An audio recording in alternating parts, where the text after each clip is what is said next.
I was born and raised in the Dominican Republic. It's a little island in the Caribbean.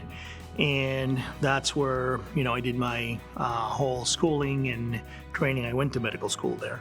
After I went through my OBGYN training at Temple University in Philadelphia and my women's cancer training in Cleveland Clinic, for me to stay in the U.S., I needed to go to an underserved area. Visited multiple places, but fell in love with Sioux Falls. He brought me to my childhood with my grandpa, going through his ranch and driving through the dirt roads of the countryside and people waving at you and people driving and doing the finger thing. That really brought me back to that. But truly what inspired me to become a GYN oncologist was a patient. My mentor used to say, you have great hands, you're going to be a great surgeon, which is part of our specialty. But there was a patient that told me, you know what, I'm getting from you what I'm not getting from others in sense of the human aspect of the cancer care. So that part of it is what drove me to it.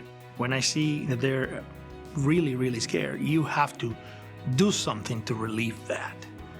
Whether it is a pat in the back or a hug or just basically very carefully walking them through what they're going through. I mean, if you don't do that, you're just a technician, a machine. You're not human.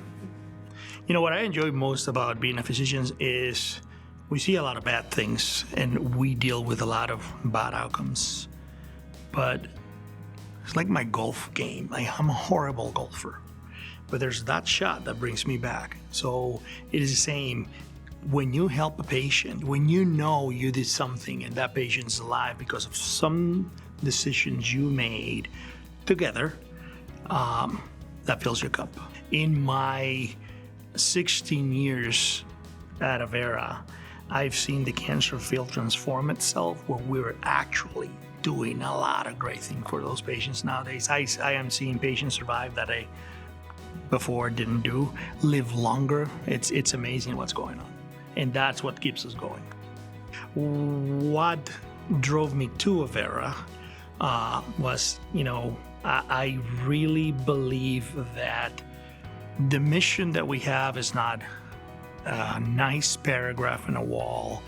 It is lived every day. People truly make their best effort to live by that mission. I love to spend time with my family, and I really had a passion, or have a passion, for cooking. I play soccer in the adult soccer league. I love soccer. And we definitely have taken a love for the lake life.